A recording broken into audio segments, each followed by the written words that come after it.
When Lewis Hamilton walked through the gates of Maranello for the first time in January 2025, grown men in the factory were in tears. Ferrari fans around the world genuinely believed the prophecy had been fulfilled. The greatest driver of all time and the most iconic car in motorsport. It was supposed to be a fairy tale. 12 months later, Hamilton sat alone in his car after qualifying last in Abu Dhabi and told his team he was throwing his phone in the bin and disappearing. Nobody would be able to reach him. The fairy tale had become a nightmare. But what happened during that silence, during those weeks when nobody could find Lewis Hamilton, is the real story.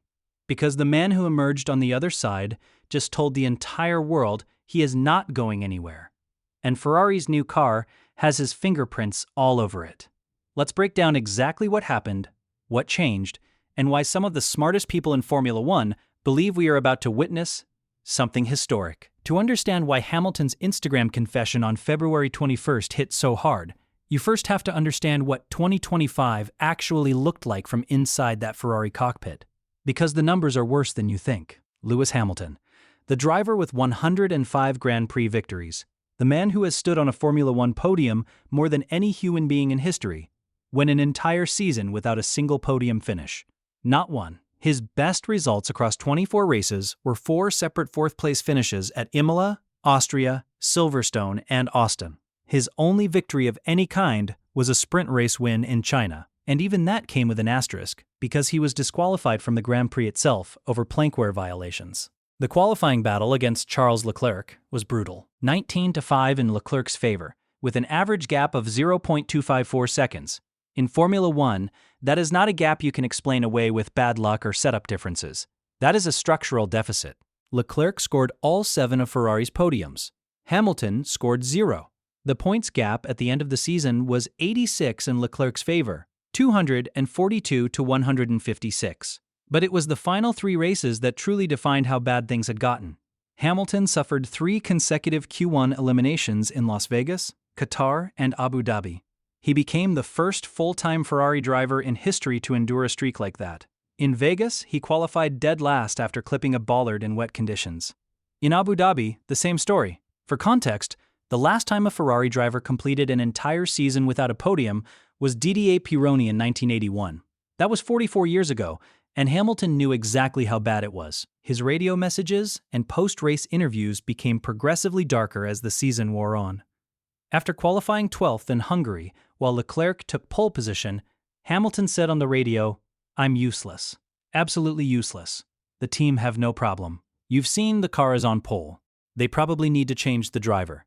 In Brazil, he called the situation a nightmare he had been living for a while.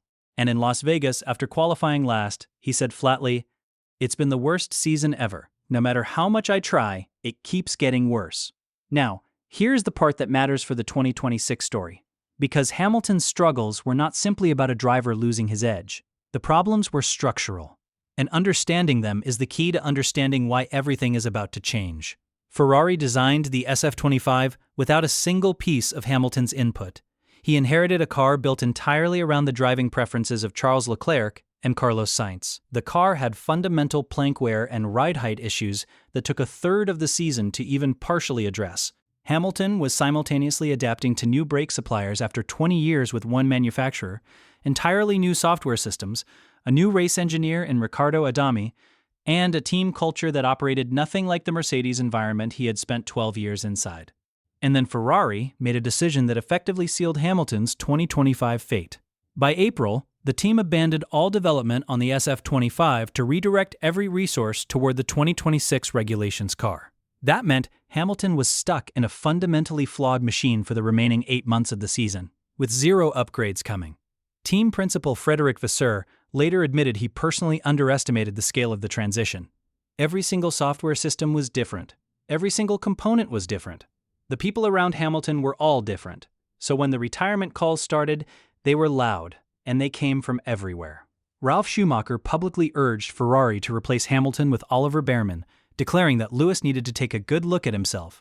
Bernie Ecclestone argued it was time for Hamilton to walk away entirely. Nico Rosberg, Hamilton's former teammate turned Sky Sports pundit, discussed the possibility openly while acknowledging that quitting after 1 year would be a massive loss of face. Ferrari chairman John Elkann made a public statement telling drivers to focus on driving and talk less.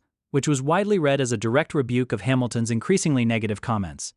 Even Ferrari's own Marc Genet said Hamilton is now at ease in the car, while former driver Ivan Capelli noted that Hamilton wants to put his bitter memories of the ground effect cars in a drawer and start a season where he gets back to being competitive. What is fascinating is the near unanimity of the expert opinion. It is not just Hamilton's allies making these claims. Current competitors, former rivals, and independent analysts are all arriving at the same conclusion. The 26 regulations were practically designed to give Hamilton's career a second life. And then there is the Domenicali confirmation, which is perhaps the most quietly significant data point of all. Stefano Domenicali is the CEO of Formula One and a former Ferrari team principal. He knows the politics of Maranello better than almost anyone alive. During a Sky Sports Italy interview at the Bahrain test, Domenicali revealed that he had spoken directly with both Ferrari drivers. He told Sky Sports that talking to Charles and Lewis, they are confident as we should be. He added that what they had seen in the first few days of testing certainly seemed to indicate a much more competitive starting point than last year, and that he could see the right level of concentration from both drivers. Domenicali does not make statements like that carelessly. When the CEO of the entire sport, a man with decades of Ferrari insider knowledge, confirms that both Hamilton and Leclerc told him personally that they are confident, that carries weight that goes beyond typical preseason optimism. Hamilton himself reinforced this during the Bahrain press conferences. He said his belief in the team is still absolutely the same, 100% faith in what they are capable of. He said that is why he joined and why he signed a longer deal. He knew it was not going to be an overnight thing where they had immediate success, and that more often than not, it is a process. 3 days later, he posted those 5 words on Instagram. I forgot who I was. The full post was a love letter to the engineering process and a warning shot to the grid. Hamilton wrote that he was reset and refreshed, that he was not going anywhere, and that thanks to the support of his fans, nobody was going to see that 2005 mindset again. He said he knows what needs to be done, and he ended with a promise.